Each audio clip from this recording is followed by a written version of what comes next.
Salut les aiguilles du Naute.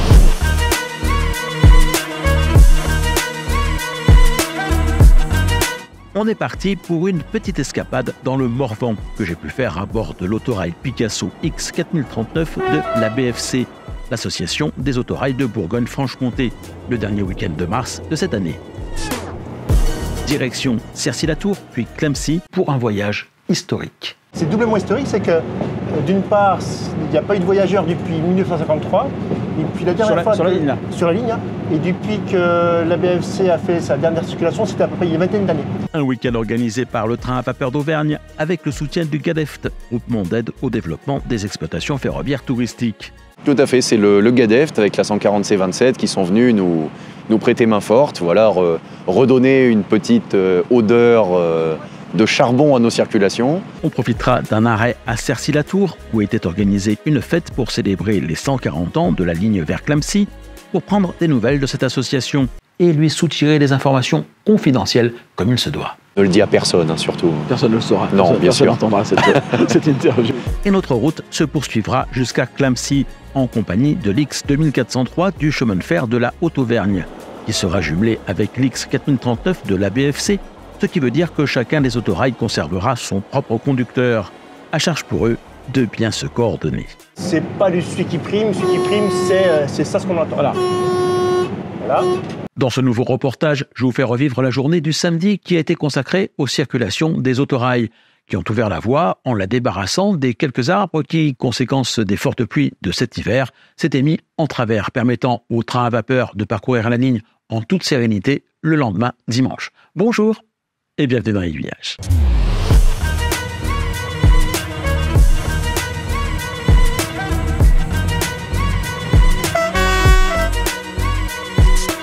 Tac, c'est parti. Rendez-vous a été pris très tôt avec Philippe Moreau. Salut tout le monde, on va sortir maintenant bientôt pour Cercy-la-Tour. On va faire une PC vite fait, mais je vous montre pas tout parce qu'il y a des trucs secrets. Le départ de la gare de Dijonville est prévu à 7h30. On va faire la pompe d'injection parce qu'en fait, il faut la surveiller de très près. Si elle casse, je n'ai pas de rechange. La raison de cette surveillance rapprochée, c'est qu'il a fallu changer la veille l'un des injecteurs. L'injecteur qu'on a changé, c'est lui là. Ah oui, c'est pas gros, mais oui, ça peut être... Voilà, c'est pas gros et le problème, c'est ce petit truc là où on doit pulvériser du gazole en brouillard et lui, il pissait. Ah oui. Voilà. Donc maintenant, c'est refait et c'est requinqué. Il y en a combien là sur le moteur? Regarde, donc un groupe de 3. Ouais. Voilà, 4 groupes de 3, donc ça fait 12. Donc il y a 12 bêtes comme ça. Voilà. Et on n'en trouve plus. Donc avis aux copains, si vous avez des injecteurs de moteurs Soraire, des BZDL, vous m'appelez.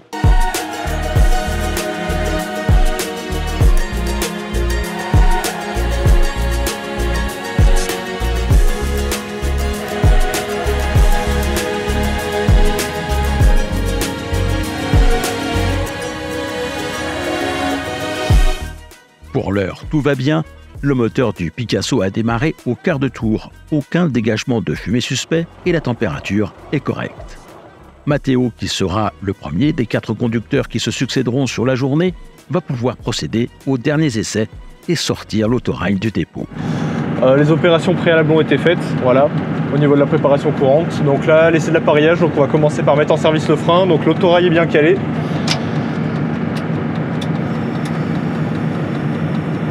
J'alimente ma conduite générale à 5 bars, mes CF chute à 0. Hop. Voilà, donc on va vérifier quand même qu'on dérive pas, petit coup d'œil extérieur. Donc voilà, le frein est en position large. Donc après on va faire les essais d'étanchéité, conduite générale, conduite principale, voilà, pour vérifier qu'on soit bien dans les tolérances de fuite imposées. Alors là pour l'instant, avant de faire les étanchéités, j'attends que les réservoirs principaux se régulent à la pression de régime. On va vérifier les étanchéités CGRP, donc on va mettre le frein sur une position qui s'appelle neutre. Et on va attendre pendant 1 minute. Et on va regarder qu'on soit bien dans les tolérances de fuite réglementaires. Bon, la minute, on a un petit peu plus d'1 minute, donc c'est bon.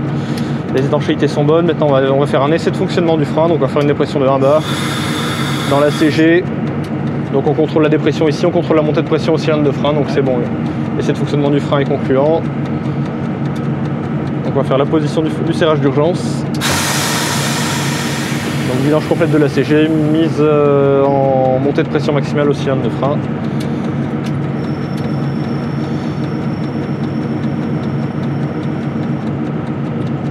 Donc ensuite on va s'immobiliser, on va attendre l'agent d'accompagnement pour faire l'essai de frein complet. Hop. Donc toi, tu es conducteur. Voilà, je suis conducteur SNCF.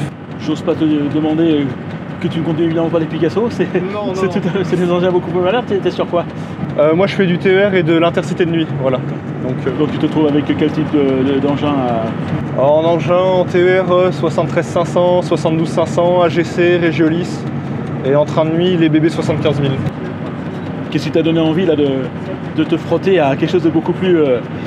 La passion tout simplement. J'étais déjà dans 2 autres associations de trains touristiques.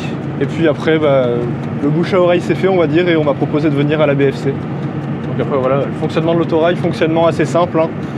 Ça se conduit grosso modo comme un ancien camion. On a ici la pédale d'embrayage et de débrayage. Et le levier de vitesse ici à 4 rapports, donc on passe les rapports manuellement. C'est un peu une première pour toi, tu l'as déjà conduit? Je l'ai déjà conduit il y a 15 jours et là c'est vraiment les premiers voyages. On va attendre l'agent d'accompagnement, on va essayer le SAL aussi, signal d'alerte lumineux. Donc on est en projecteur.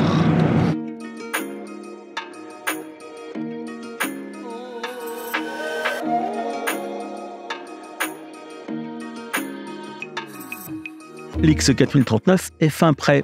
Malheureusement, en raison de quelques soucis dans le dépôt, qui ne pourront être solutionnés que par la venue de l'agent d'astreinte, le Picasso ne pourra se présenter en gare de Dijonville qu'avec 1h30 de retard. Un moindre mal, puisque un peu plus, et c'est toute la journée qui risquait d'être remise en cause.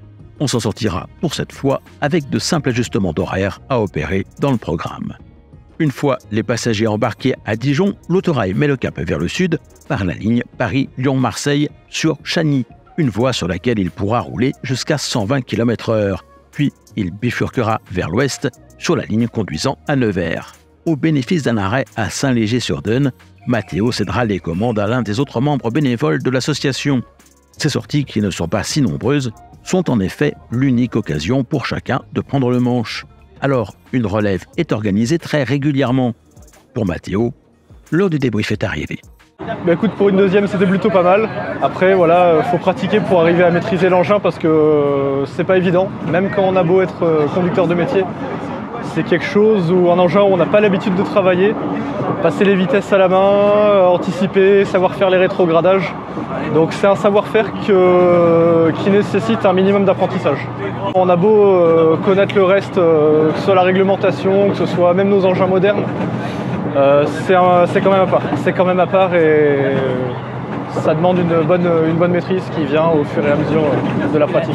Et la ligne ici, alors, tu connaissais déjà un petit peu ou tu ne la connaissais pas? J'ai déjà parcouru en voyageur. Après, sur les circulations touristiques, de toute façon, on a un CTT avec nous de la SNCF qui nous pilote. Alors ça rajoute une petite difficulté supplémentaire de ne pas connaître l'infrastructure, évidemment. Ça nous fait plus anticiper, mais bon, après, c'est le plaisir aussi de rouler sur des lignes sur lesquelles on n'a pas l'habitude de circuler au travail. Donc c'est un petit plus. Donc le CTT, il est là pour te conseiller. Qu'est-ce qu'il fait? Il surveille évidemment que tout se passe bien. C'est lui le responsable de la circulation. Donc déjà, c'est lui qui a autorité même sur le préposé à la conduite, puisque nous, on n'est pas au statut de conducteur SNCF, on agit en tant que préposé à la conduite. Et ensuite, c'est lui qui connaît la ligne en fait.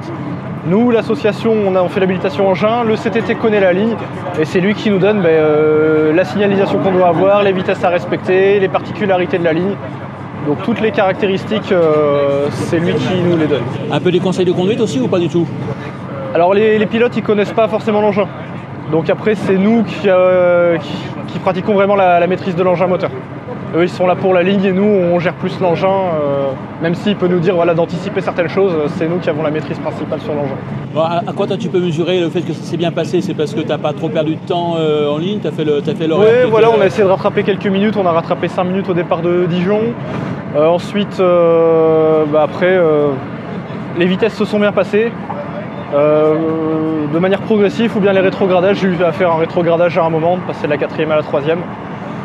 Pas trop d'à-coups, et puis les collègues conducteurs qui m'ont fait part de leur expérience à bord de l'autorail. Donc voilà, pour l'instant, du positif et à améliorer bien sûr avec le temps. Voilà, il n'y a que le temps qui pourra faire monter le niveau d'expérience, on va dire.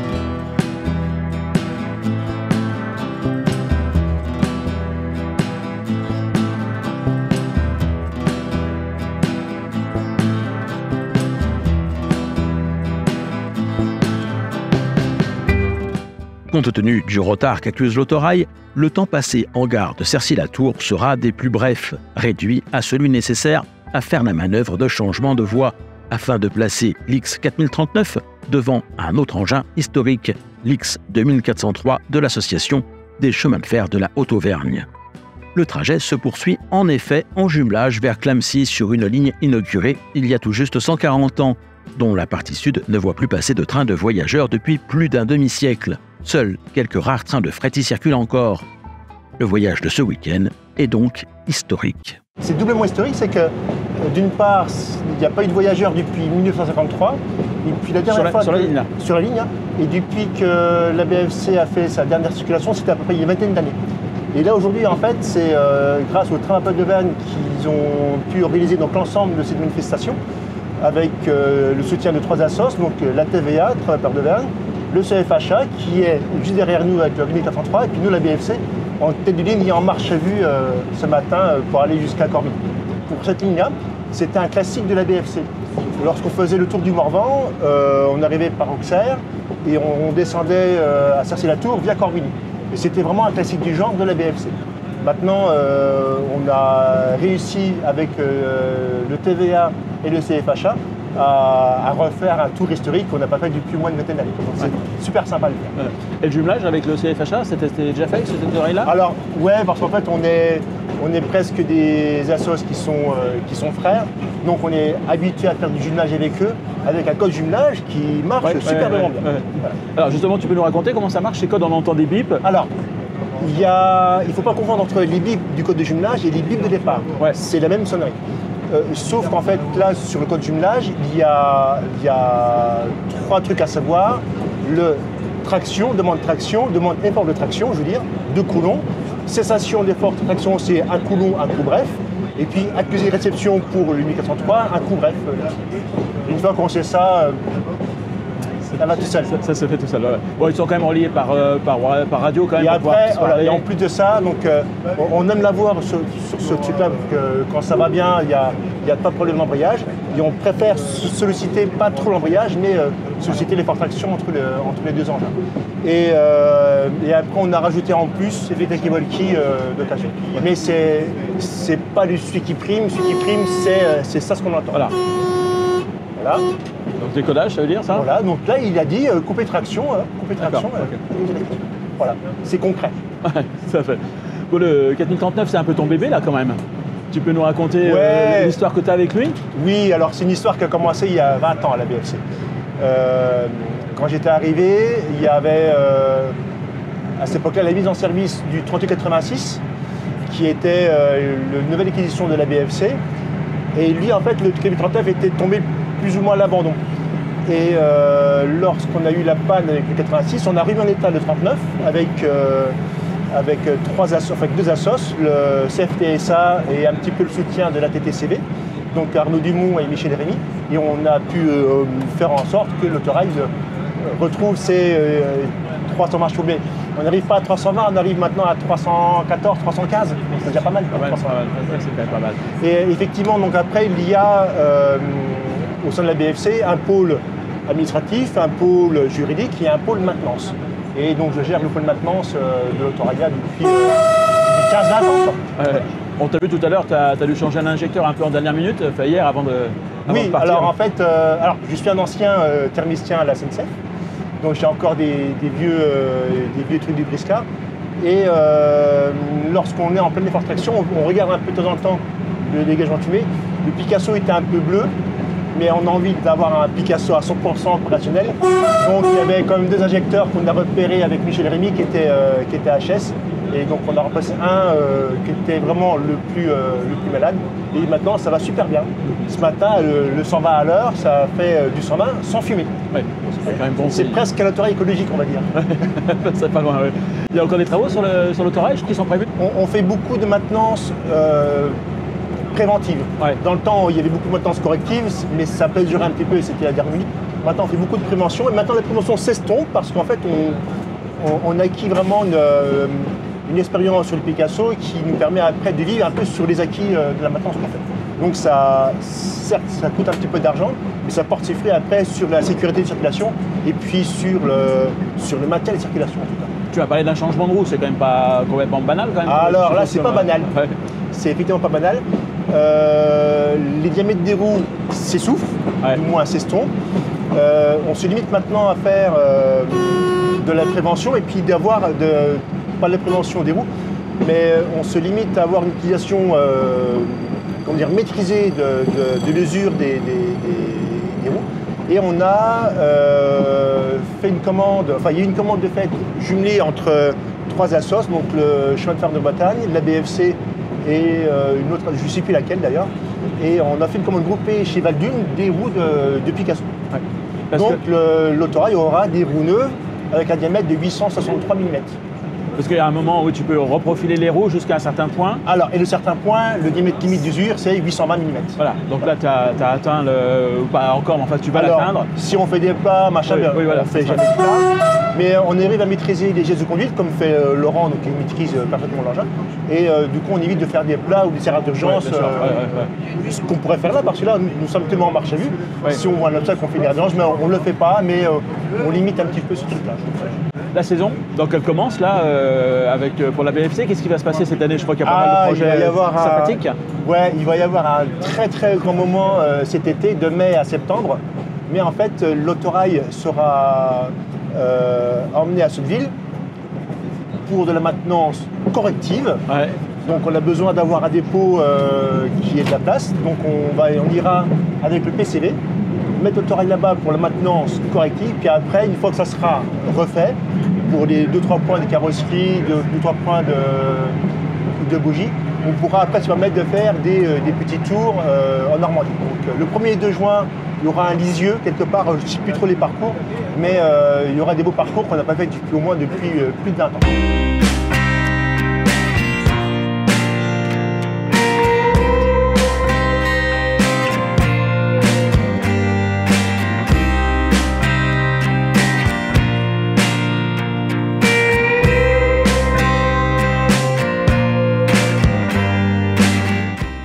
Sur la section Cercy-Latour-Corbigny, une marche à vue est imposée à la composition d'autorails qui ne doivent par conséquent pas dépasser les 30 km/h. La raison ? Le risque potentiel de chute d'arbres sur la voie sur laquelle aucun train n'a circulé depuis 18 mois en raison de travaux qui y ont été effectués. Un agent mandaté par la SNCF, spécialisé dans ce genre d'intervention et équipé d'une tronçonneuse, fait d'ailleurs le voyage avec nous. Une précaution qui se révélera bien utile puisqu'il nous faudra nous arrêter à 3 reprises pour dégager la voie barrée par des arbres plus ou moins gros. Des interventions d'autant plus rapides que les membres des 2 associations présents à bord des autorails viendront lui prêter main forte. Un nouvel arrêt, programmé quant à lui, sera marqué en gare de Corbigny pour cette fois-ci assurer un croisement avec l'un des rares trains de la journée fréquentant cette gare. Un TER Bourgogne-Franche-Comté revêtant la livrée vanille-fraise en provenance de Paris-Bercy. Celui-ci, ne repartant qu'un peu plus tard dans la soirée, va aller stationner sur une voie de garage. Nos autorails pourront alors poursuivre leur route jusqu'à Clamecy, où, arrivant après l'heure à laquelle ils auraient dû déjà repartir, ils ne traîneront pas non plus. Le voyage retour s'effectuera sans encombre, les obstacles ayant été levés à l'aller. C'est néanmoins en toute fin de journée seulement que le retour se fera en gare de Cercy-Latour. Le temps de les désaccoupler et les 2 autorails repartiront chacun de leur côté avant que la nuit ne tombe vers leurs destinations respectives. L'X 4302 vers Clermont-Ferrand et l'X 4039 vers Dijon. Sur place, il reste néanmoins après leur départ encore une rame, celle du train à vapeur d'Auvergne qui assurera le dimanche un aller-retour vers Clamecy, avec à sa tête une locomotive venue de Nîmes pour l'occasion, celle de l'association organisatrice étant indisponible pour cause de grande révision. La rame était composée de 3 voitures et d'un fourgon historique qui faisait sa première sortie après une phase de restauration qui venait tout juste d'être terminée.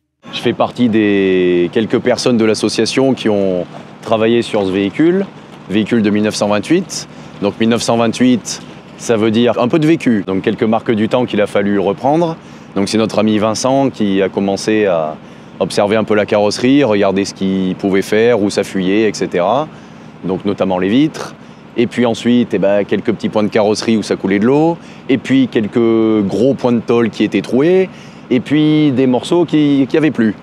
Voilà, carrément en passant un peu au marteau aiguille en tapant dessus, ça faisait des trous. Donc on a découpé à plusieurs endroits, je crois qu'il y en a un qui est pas loin, qui est ici. Où on a découpé un triangle en tôle qui était totalement mince, totalement inexploitable, et qu'on a refait, qu'on a ressoudé, repoli, renettoyé. Voilà, plus tous les passages qui ont gonflé un petit peu avec le temps entre les bandes rivetées. C'est un peu la maladie sur ces véhicules, les rivets contraignent le métal à se dilater un petit peu au milieu, donc ça fait des infiltrations d'eau. Donc il y a eu des reprises de carrosserie, et puis avec Laurent, et puis avec David, et puis avec Henri, avec Guillaume, avec Quentin aussi, on a fait du ponçage. Donc on a beaucoup poncé. Voilà, ça fait un total, en carrosserie, on a à peu près 140 mètres carrés entre le toit et puis les côtés. Donc le calcul pour anticiper un peu les quantités de peinture aussi, voilà, tout s'est un peu enchaîné. À quoi il sert? Je suppose que c'est un fourgon, hein, forcément, mais oui. vous, pour le train à vapeur d'Auvergne, vous avez un usage particulier? Oui, pour nous, il a perdu son usage un petit peu traditionnel de fourgon à bagages et de compartiment postal. Nous, on s'en sert de wagon atelier. On a dedans un groupe électrogène qui fournit la rame au courant électrique pour tout ce qui est alimentation, chauffage. Et puis, on a quelques réserves d'outillage.